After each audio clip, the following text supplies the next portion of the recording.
السلام علیکم ورحمۃ اللہ وبرکاتہ۔ حضرات، آج آیات جہاد کی 5ویں قسط لے کر حاضر ہوا ہوں۔ سورہ مائدہ کی آیت مبارکہ ہے۔ اللہ رب العزت ارشاد فرماتا ہے، یا ایھا الذین آمنوا اتقوا اللہ وابتغوا الیہ الوسیلہ وجاہدوا فی سبیلہ لعلکم تفلحون۔ اے ایمان والو، اللہ سے ڈرو اور اس کے لیے وسیلہ تلاش کرو، اس کی راہ میں جہاد کرو تاکہ تم کامیاب ہو جاؤ۔ میں نے اس سے پہلے بھی بتایا تھا کہ انہوں نے شاید گوگل پہ سرچ کر کے جہاد، مجاہد جیسے جو بھی الفاظ استعمال ہوئے ہیں ان آیتوں کو اکٹھے کر کے انہوں نے آیت جہاد کہا۔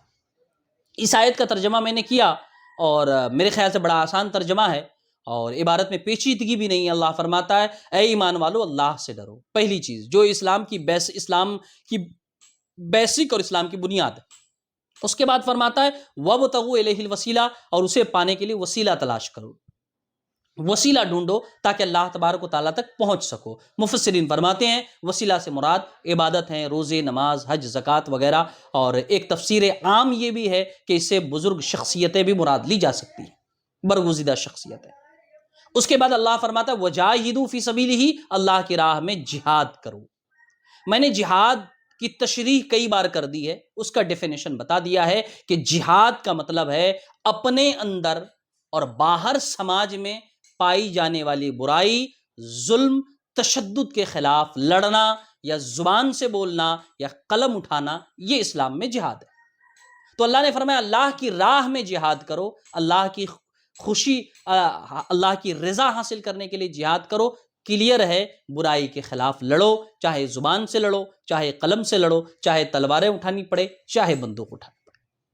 یہ ہے اس آیت کا خلاصہ۔ اللہ فرماتا ہے لعلکم تفلحون، تاکہ تم کامیاب ہو سکو۔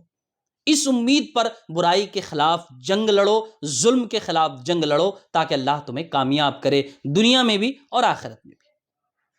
تو یہ اس آیت کا مفہوم مطلب ہے۔ اب جو لوگ تھوڑی بھی عقل رکھتے ہیں وہ سمجھ سکتے ہیں کہ اس آیت میں جہاد کا حکم دیا گیا اور کس معنی کر جہاد کا حکم دیا گیا ہے۔ لوگوں کے مارنے کا، بے گناہوں کو قتل کرنے کا، لوگوں کے گھر جلا دینے کا، بم پھینکنے کا، یا پھر سماج میں پھیلی ہوئی برائیوں کے خلاف جنگ لڑنے کا، سماج میں پھیلی ہوئی برائیوں کو دور کرنے کا، اور خود ہمارے اندر موجود جو برائیاں ہیں انہیں دور کرنے کا حکم۔ یہ ہے آیت جہاد کا مطلب۔ انشاءاللہ اگلی آیت لے کر اگلے ایپیسوڈ میں حاضر آؤں گا۔ السلام علیکم ورحمۃ اللہ وبرکاتہ۔